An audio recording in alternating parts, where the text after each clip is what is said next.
So hello and welcome to another episode of Addicted to Business. Today we're delighted to be joined by Remeny from Brilliant and Human. Hello Remeny. Hello, thanks for having me. No problem at all. And also, of course, my lovely co-host, Mr. Stokely Howard. Thank you very much. That gets better every time.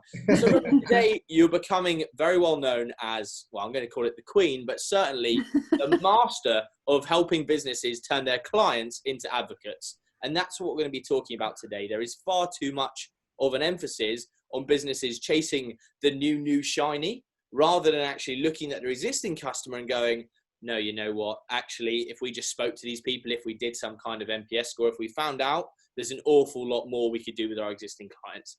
And so that's what we're going to talk about today. And so my first question for you is, looking at your journey to date, how did it all start and where did it start? Well, I have been working in agencies for the last 20 years, mainly digital agencies, and I've done everything from the project management, consultancy, biz dev, marketing. So the most of my career has been around marketing, business development, and new business, building those relationships. And during my time doing that, the thing that I felt was missing was that side of nurturing relationships with existing contacts, existing clients and old clients, and seeing what you could do to develop those relationships. So the last agency I was there for 10 years, and I put a process into place where I would interview our clients, find out what was working, what wasn't. But it was very much about dealing with that one client and how to improve that one relationship.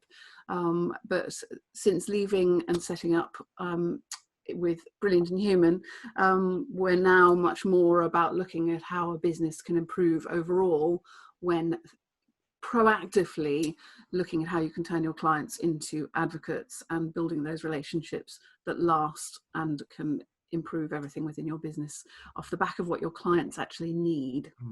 Perfect. So we're going to start, essentially, we've got 40 to 45 minutes. We're going to try and give our audience, as always, as much value as possible. And so we'll start at the very start. Why is it that businesses continue to go after the new and rather than revisiting existing clients? Why do people do that? I think it's old business. It's traditional business. It's everyone, to be fair, everyone does need a pipeline. Everyone needs to know what new business is coming in. But I think in some ways it feels safe, but it's so much more expensive to do marketing and new business. I mean, it's 5 to 25% times more expensive to get new clients as it is to nurture and keep your existing clients. And so there's a huge missed opportunity there to actually spend money on your existing contacts. So for me, it's about looking at intentionally turning your contacts into advocates, developing that reputation, and it works for your existing clients and your new clients. So not that you should drop new business, but it's important to bring value to both your potential clients and your existing contacts. I mean, what's really nice is we've had Adam Graham on this series as well, where he's talking about new business and like mainly new business. So it's nice to have that kind of a bit of both, right? So for our audience listening, you can see, okay, this is a route to go down if you're looking to get new shiny business, but actually here's another way to bring more revenue into the business, profile your existing clients, and then start upselling, cross-selling, etc., etc. Yes, but also use your existing clients to get new business.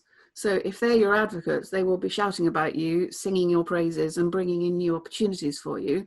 The other thing you can do with your existing clients is find out, who's your perfect client, why are they your perfect client, and then try and replicate that and look at how you can mirror your perfect client out into the world and then build your potential client base out of your perfect clients.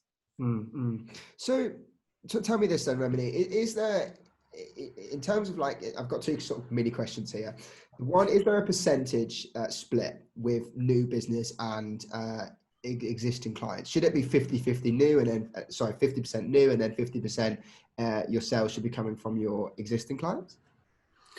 I think that would be good. I mean, to be fair, I think actually I think in all honesty, probably having 75% of existing client business is growing, and then your 25% on your new business is probably more realistic, and actually probably what a lot of businesses actually already do.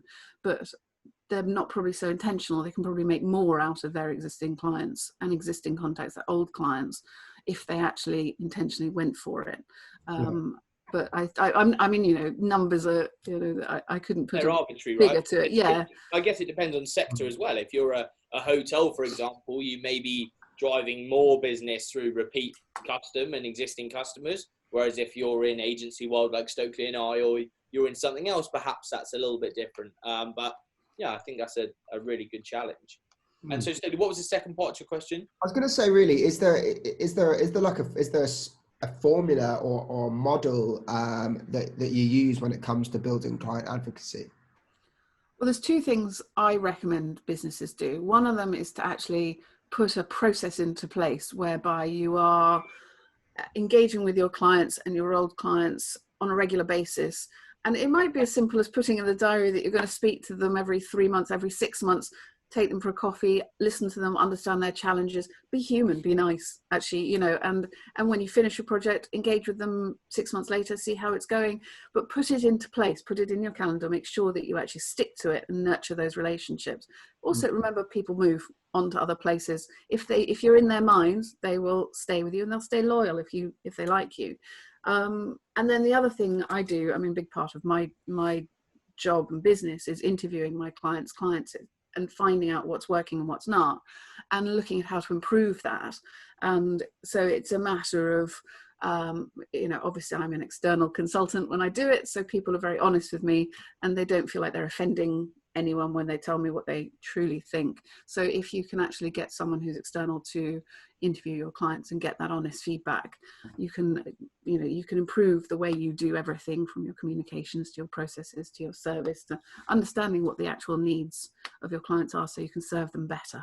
And this is prime for service-based businesses, right? So it doesn't just have to be agencies. If you're selling cars, or if you're selling brakes, or selling produce, whatever, or subscriptions, whatever it is. Yeah. These kind of tactics are something you should be implementing. There's always ways of improving your business off the back of ideas from your clients. I've got one client that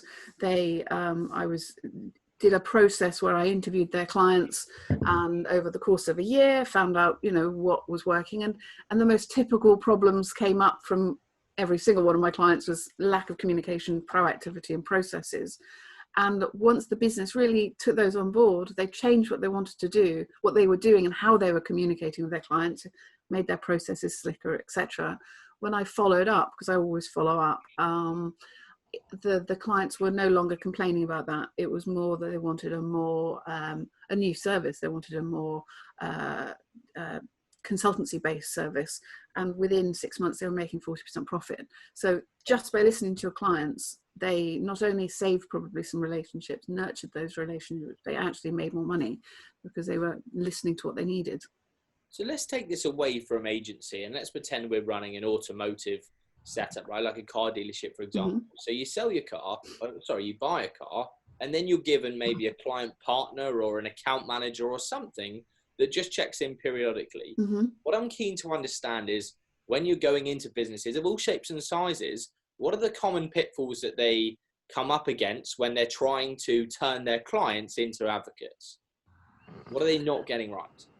Well, like I was saying, actually, the thing that people are missing the most are processes and communication and proactivity. And actually, I think if every business just went, okay, right, we are going to be proactive about our communication and nurturing those relationships in a really human way, not in a salesy way, because that's just annoying and off-putting, and being intentional with what you want to get out of that communication or that interaction. What do you want your clients or your customers to feel after you've engaged with them? I mean, an example, there's a really lovely Italian restaurant called Barracuda, I will say, because they're so nice. I'm an advocate of What them. A great shout out. Where is it? Where is this restaurant? It's in Amersham. It's really nice. Obviously they're going to be inundated after people of course, yeah. But yes, I should. They are really human and nice and friendly. They're very Italian, they make you feel like you are family. And every time you go, they're welcoming to the kids, they're welcoming to me, they know what we might want to order because they remember everything, and they share their family stories. So they're just nice people. And so for me, good business is being nice and being flexible and looking at how you can build those relationships with your customers in a way that feels human and not pushy and not salesy, and actually just real and honest. You know, the frustration is a lot of this seems like common sense, right? If you were going to set up a business from today, some of the kind of values you would want to employ is authenticity and being genuine, all that good stuff. And yet we still see time and time again, and you see, and I certainly see, I'm sure Stokely sees as well, when we go into businesses, they almost try too hard and they forget the things that really matter, which is that, yeah, at the end of the day, we're all humans. We're all buried in the same size box. Let's have a human to human conversation. Doesn't matter what we're selling or buying. We have to be able to relate. Yeah. And actually I think people get carried away with the salesy side, the new business side, and actually just by being yourself and it might be that you're actually really rubbish at being engaging with people, so get other people to do it, you know. And it might be that your teams, obviously the internal structure of a business is also really important. So if your staff aren't being treated well, they're not going to treat your customers well. So actually you've got to look at how you're treating all the people within a business, so that, you know, from your teams through to your customers and clients. And if you get that right, then you're going to be in a better position to have a successful business. I'm not saying anything that's rocket science. It's really obvious. But people don't take the time to think about their customers actually just ask them, you know, speak to them. And people make assumptions about things. And, you know, we could do this. Well, ask people, you know. Exactly right. And so taking us down a little rabbit hole, I'm keen to see, when you go into a business, do you need an ambassador or someone within the business that really drives that mission of turning clients into advocates? Is there one person? Does it always have to be the leader? Or actually do you find an account manager or someone like that can essentially take ownership of that, and it's their role? Because I imagine you kind of need that distilled in a culture-wide thing to say, no good the account manager being really friendly and really human, but actually then the client calls up to speak to a mechanic or to speak to the waiter, and all of a sudden they're totally different and really cold.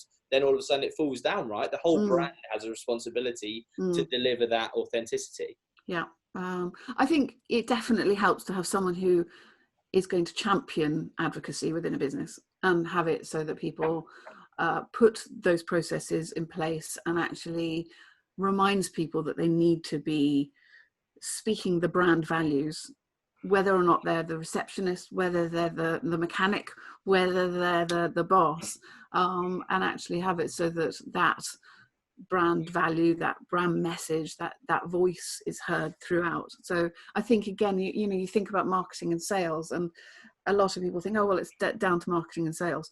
But actually, the whole thing needs to be carried through the whole business. I've got a client I did my client advocacy interviews with. They originally took me on to give a business case for them to be able to sell their product better. And they were brilliant at marketing, brilliant at bringing in new business, but they were under-delivering and over-promising across the board. And actually, one of the biggest problems they had was their communication and their service teams, who were, techies who were not actually answering the calls and nurturing those relationships at all. And so their average scoring was like 22%, their average client satisfaction scores.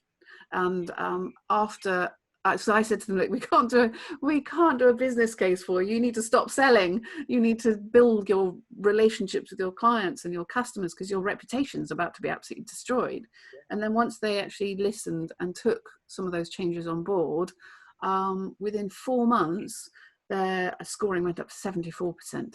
So just by changing some of the way you service your clients, and listen and be honest, then and admit mistakes as well. That was another thing that they had to do, and it improved so much. Quite common in a lot of businesses, right? Is that kind of blame culture, and no one wants to take accountability or responsibility. That hands up here, I made a mistake. What can we do to resolve it? And you see that typically in the kind of tourism space, where it's like, oh, okay, well, yeah, there's some things out of a tourism provider's hands, right? Oh, okay, it rained, or something happened, or coronavirus, or whatever, like they had to cancel the booking. But there's some things where it's like, yeah, I didn't cook that meat to perfection, or I didn't make sure the vegetables were warm when they were served, or I didn't do this or that. There are so many things that you can say, yeah, you know what, I messed up. I'm sorry, I'll make it right. It's an interesting one. You mentioned the tourist sector. I was talking to someone the other day who was saying that TUI, I haven't used them recently, but Another spot for the show, yeah. But they apparently, with coronavirus, obviously everything went kafut, and they put every single member of staff onto client care. So every single one of their staff, this is at the beginning, they spent their entire time speaking to their clients and trying to find out how to help them in the situation. And, this was the very early days I heard this story, so I don't know kind of what the result was. But, you think about what's been going on with coronavirus and actually how many businesses have been proactive in speaking to their customers, find out what their customers' challenges might be and look at how they can nurture that and make things easier for them. I've got a friend who's a member of a gym, and sort of 6 weeks in, or 2 months in or something, she hadn't heard from the gym. She was still spending her 85 quid a month, obviously not being able to go. And she's like, I need to cancel it, obviously. But actually, if the gym had rung her up or emailed and said, look, obviously this is going on, we're going to put your membership on hold, we understand this is difficult, etc., etc., you'd remember them. And when we were out of this, you'd be totally loyal because you're like, well, look, they're so nice, they're being helpful, rather than taking my money. Yeah. So it's just communicating. It's very simple. So Remeny, part of this process, I guess, is creating the relevant feedback loops. Mm-hmm. How do you create an effective feedback loop within a business environment? Is there a specific formula you follow? I mean, how do you do that? I mean, it very much depends on the business and what they're trying to achieve. But the way I tend to recommend businesses do it is literally map out the customer journey, understand the main points of interaction, and look at each one and think, okay, how could that be improved? If I want to make every one of my customers an advocate, what could I do at each point to make things better so that I can turn them into an advocate? So be really intentional with that. And then, like I said before, schedule in times to engage with them.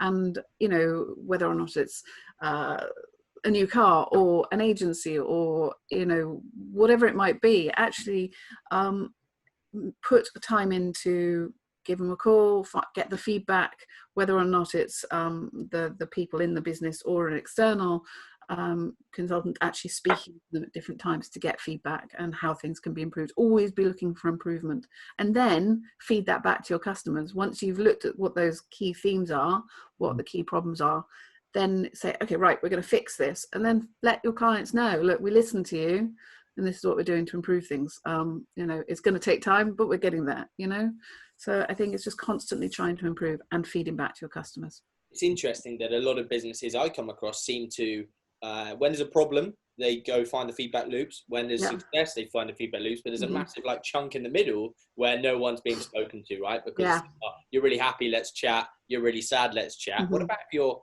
okay, what are we doing well? What are we not doing well? How can we improve? It's really, that's really an interesting one, because I always think, the ones to speak to, are obviously your advocates. I think your at-risk clients also really interesting, or the people who have left you, that's really interesting to speak to. But then it's the unengaged, it's the ones who are just, you don't know what they're thinking.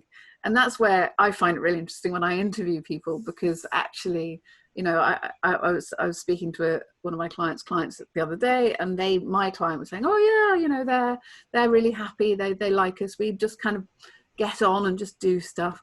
And actually their client was saying, well, they're all right, but they're cheap, so that's why we stay with them. Not good. And actually one of the things they were saying was that they were too laid back in their communication, and they weren't professional enough.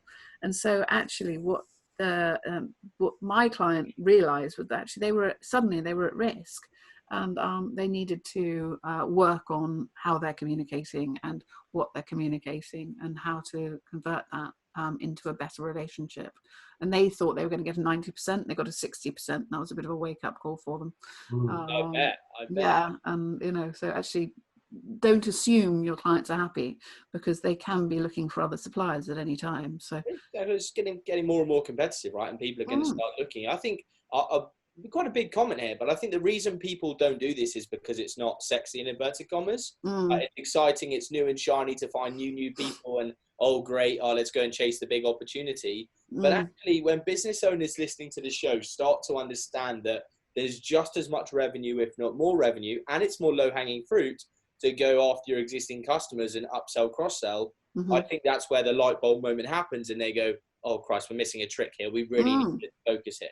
So my question would be, when you're looking to profile your clients and you're looking for opportunity, is there a way that you kind of categorize them or break them down to say, look, we've got 5,000 clients here. We can't possibly go and call them all today. How do you choose which ones to go first? Is it simply a alphabetical? Is it a most recent? Or is it actually, let's grade the clients kind of A to D. Let's look at where the most opportunity is. So for example, in the hotel world or cottage world, whatever, they've stayed most frequently out of all these people, therefore they're most likely to stay again. Or in agency world, they've spent most over the last time period, therefore they've got the most spending potential.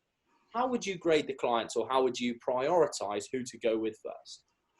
It's a good question. I think, I mean, there's different ways you can do it. I mean, what you suggested is a good starting point. I think another way I would probably do it is to actually do an email format and just get people to answer a few questions, 1 or 2 questions in a survey, see who replies. Obviously, there's the Net Promoter Score, see where people are, how they're scoring you, and then once you've got some data, then pick. So it kind of depends whether or not it's because you want straight new or develop business from it, or whether you want to look at how you can improve your business. I think, you know, for the low hanging fruit, the people who love you and maybe you could do more with, be really proactive in putting something out of value that will engage with them better. And it might be that they're unaware of services that you offer. And so speak to them and make it clear what you can actually do to help them. And also that you're listening and you're understanding what their challenges are, so that you've got things that you can help them with. I think, so I think it's getting that data electronically as a starting point, and then categorizing from the advocates to the unengaged to the at risk, and seeing who you should be targeting first. And I think it's looking at patterns. There's every business I've worked for, there's always really clear patterns of things that could be done to improve, or things that could be done to engage better with your customers in a way that will focus them. So just quickly building on that point, we pride ourselves on practical advice on this show. So simply go into your booking system, reservation system, CRM system, whatever it is, export a list, or even an accounts package maybe, export your list of clients or sales, and then you can go through each and then categorize them and then work it out from there. Okay. So here's a question for you, Remeny. So when it comes to ensuring that your clients are advocates for your business, I guess, I mean, tell me if I'm wrong here, but I guess the first thing you should do is become advocates of theirs. You know, the more that, I mean, we take great pride in our clients, and we're always shouting about them on LinkedIn and referring people to them, and, you know, really trying to become advocates of theirs. And we've adopted that technique rather than sort of the old agency sort of smoozing thing, you know, where people take them out for drinks and dinners. And I think a lot of our clients, I think, would see right through it, because it's not, we started taking them all out for posh dinners. Is there more sort of modern ways or newer ways that you can get them on board with your company, rather than just sort of splashing loads of cash at them? I don't think it's necessarily a newer way. It's more, I think it's just about listening and actually engaging with them in a human way, and wanting to understand their challenges and their needs so that you can service them better. And so I don't think there's anything wrong with taking someone out if there's a reason for it. And it's everyone's busy, everyone's time poor. And so whatever you're going to do with them, you need to be intentional. I use that word a lot, but actually think about what you want your customers to feel after you've engaged with them, and ultimately, what do you want to get out of that relationship? And that might sound cold and hard salesy, but actually it's about engaging with them in a way that you feel that you're going to be giving them something of value. So when you're thinking about your marketing, I know I was saying that, you don't need to spend tons of money on marketing a new business. Actually, you should be spending money on marketing where you're giving content or something of value to your customers. But there's also fun. I think it's important to remember that your customers are people, and actually, take them out for a drink, but maybe give them something of value with it. So whether or not it's a talk or you're just doing it because you want to just chat to them to find out how things have changed. I mean, obviously, given the current climate, you're not going to be doing that for a while, but, arrange, a podcast or a webinar or a coffee just one-to-one with your customers in a way that enables you to engage with them in a more human way. I really like your idea of being advocates of theirs. I think that's absolutely right. And I think it's but again, that takes time, because you need to be listening to them and understanding what they're doing. And it's about being partners with your clients. And, some businesses would think, well, you can't be a partner with them. But actually, if you're really proud of the work you're doing for them and they're really proud of working with you, then you can't fail, and that relationship will last. I'm keen to talk to you about the levels of advocacy, because I believe there must be a multi-tiered approach. So the next question was really around price. And as you can appreciate, someone that buys a product or service from you X amount of time ago, possibly 2, 3, 4 years ago, would then still possibly be an ambassador for the brand, but you may, as you grow as a business, you may then price them out of being able to work with you or come and stay with you or eat with you or whatever. So the question is there a kind of level of advocacy where actually price no longer becomes an issue and they will stay with you no matter what price you charge? I think trust is a massive part of business, and building that trust and honesty with your customers is key to everything. If you are increasing your prices, there's got to be a good reason for it. And I think it's about communicating. So I think you just need to be communicating with your customers, being flexible, give them warning, and let them know what you're doing. But because they're already advocates, hopefully, they'll understand that the service they're getting is brilliant, and that actually you do have to charge for it. You're not going to suddenly say, okay, next month we're going to double our fees, because you're going to lose them. But actually it's just being honest with them and giving them that notice. And it might be they can't afford you anymore, but that's fine. You can maybe suggest somewhere else, but actually keep that relationship as a human to human. Champion the brand, right? Just because they don't necessarily work with you anymore. And I guess building on from that point, so are there levels or tiers of advocacy where it's like, actually, yes, they're a kind of connector or a referrer, or they're a super connector, or there's something else? Does it go up the value chain, or actually is it just you're either an advocate or you're not an advocate? I think it does. I think there are tiers of it. Like I say, you've got the customers who are just going to will repeat business, but actually what you want is someone who believes in your brand to the point that they'll recommend you. They want to partner with you. When you're speaking to them, they might want to do joint marketing with you. And so it's kind of, like I said before, it's about that partnership level and how you can nurture that. And it's also looking at that life cycle of the customer, but also as the individual, and actually how can you nurture that relationship from that potential client through to an entire lifetime, because you want that business forever in some way. And it might be, like you said, you might outprice them at some point, but then actually if you've kept in touch with those people and giving them the value of whatever it is you're offering, then in time they might come back to you, or they might recommend you during that time. So it's understanding that customer journey and the different touch points and how you can engage at different stages, whether they are your actual customer at that time or not. Remeny, I want to talk a little bit about client testimonials. It's been a huge part of our success and growing our clients as advocates, and also showing our other clients and prospects that our clients support us. Mm-hmm. Do you have any other ways that you'd achieve that same goal? Well, I think, I agree. Testimonials are brilliant, and actually it builds that trust, and they've got to be realistic. You know, when I'm interviewing my clients, usually my last question is, you know, please sum up working with X, and that usually gives you a brilliant little testimonial at the end if you've done a good job. But you know, I also, it is a good opportunity to, when you do those interviews, you can then say, can we use that as a testimonial? And it's a good excuse to ask for that, because I think sometimes people get a bit shy about asking for testimonials, and actually that can be a really nice way of doing that. And also, again, it's finding out, you know, whether there's opportunities for referring and joint marketing as well. So it's kind of, you know, you can't or case studies. You can't do better than having a client or customer as your best marketing tool. And they, you know, that's kind of, you should be thinking about that as another reason for you trying to turn them into advocates. We've been recently asking our clients to give us video testimonials, just the camera, and we love that because you can't lie. It's them talking to the camera. Yeah, exactly. Yeah. So it's been really powerful for us, and it's like, especially when we're prospecting or whatever. Here's what our clients have to say. Yeah. It's perfect. Yeah, no, it's really good.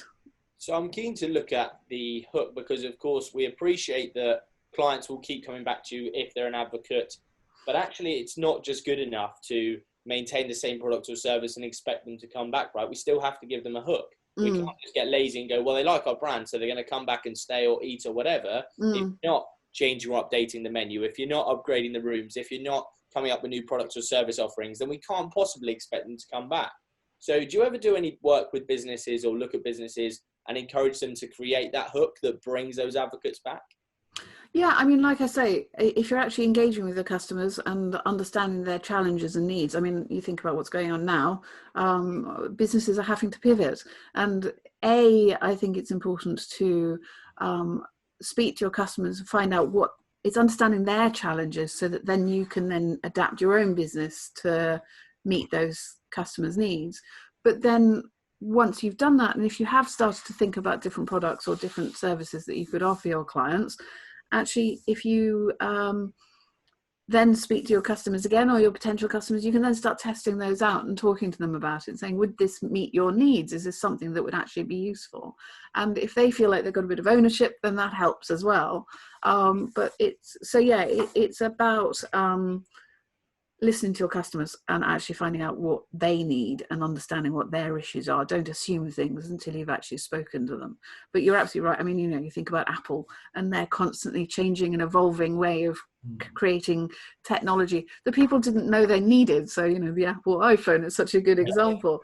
But actually it's coming up with services that it changes their life. It makes it better. So make sure that everything you do is done in a way that you think, how can I make things better for my customers? I think that's the thing, right? We're always talking to businesses about how do you solve customers' problems, and actually there is no better place to get it from than the horse's mouth to say, this is my problem, this is what keeps me up at night. And then you can go, okay, well, based on your information, here's my solution. And you've kind of got I've been doing a lot of reading around Daniel Priestley's Key Person of Influence and some of his other books, and there's one around kind of purchasing triggers, if you like, or soft signals, and that's an absolute signal, right? I have a problem, or I have something that is causing me a concern. Well, great. Go and find a way to solve it, and then that person is ready to buy it. Yeah, absolutely. And I think as well, I mean, just another kind of quick example, I was doing interviews at an exhibition where I was interviewing all the exhibitors to find out how to make this very large conference better. And one of the exhibitors said, I want to have it so rather than blocky exhibition hall, they wanted it all in a round circle so that everyone could see everyone. There was no crappy spaces, and it was all equal. And so I then asked all the exhibitors what they thought, and they loved it. And then the next year they did that, and it went so well. And actually, just by coming up, listening to your customers and getting ideas, you've got all this free, you know, really, it's kind of free ideas. And how can you improve things? Well, you know, milk people for lots of ideas, and then you can improve your business. That sounds terrible, but do you think it's wrong, Remeny, to build up your clients' advocacy based upon just financial rewards. So there's a lot of people that I know that adopt, I don't know, like a 50-50 or 250-250 model where clients will refer, if your client refers you work from someone else, then they get £250 off their bill, and they get £250 off their bill. Do you think that's the right way to go, or do you think that that should come second to trust and to getting to know them and everything else? Yeah, no, I think for me it needs to be about honesty, trust, and human relationships. I do a lot of networking and meeting people. I like building relationships. I'm only going to recommend someone if I genuinely think that the other person needs it, and I trust them, and I feel that that recommendation is honest. If I was recommended, a service, and then I realized the person was recommending it was getting a kickback, I'd be like, well, I don't know whether I can trust that. And so no, I think there are going to be times when, you get a kickback and, great, but I think it's absolutely got to be about that service is right for you. Know the person first and know the needs way before you introduce a kickback. Definitely. Yes, it's all about building human relationships that you trust and you believe in, and those are the ones that'll last. If it's about money, then no, I don't think it does work like that. So let's look at, if we're summarizing today's show, and I'm just conscious of time, if we're summarizing today's show, someone wants to start that journey of turning clients into advocates. Of course, first thing would be give you a call, connect you on LinkedIn, whatever, find out more and start working with you. That'd but actually, if they're not ready for that, what are the kind of 3 killer tips we can give them to take away from today that allows them to start that kind of journey of going from standard customer to tons of brand advocates? I think the first thing is to prioritize your clients and speak to them in a human way. So put a customer journey plan into place and look at how you can be engaging with your customers better, and just nurture those relationships in a human way. Try to understand their challenges and actually start to see how you can service them better. I think so that's a big one.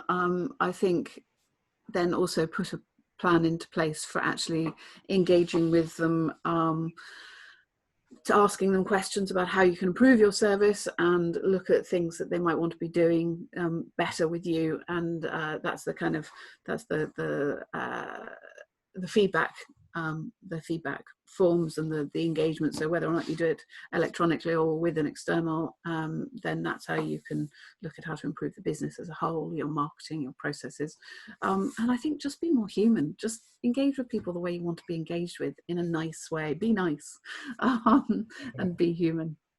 I can't thank you enough. Stokely, anything else from you? There's so much value and knowledge that you've gave us and our listeners today, Remeny. So thank you for that. I appreciate it. Thank you. I thought when you agreed to come on the show, I was super excited because I knew that we'd be able to deliver a great episode for our guests. So personal massive thank you for coming on and sharing all that wisdom. For anyone listening, if they want to get in touch, what's the kind of best way for them to reach out to you? Oh, well, thank you. It's been great being here. Thank you very much. Well, I mean, if you wanted to reach out, you can find my website, which is brilliantandhuman.com, or you can link in Remeny Armitage, and it'd be great to meet up or chat. Perfect. We'll put Remeny's details out when we release the episode. But thank you ever so much for coming on. I hope all of you listening and watching have enjoyed it, and we look forward to seeing you on the next show. Thanks again.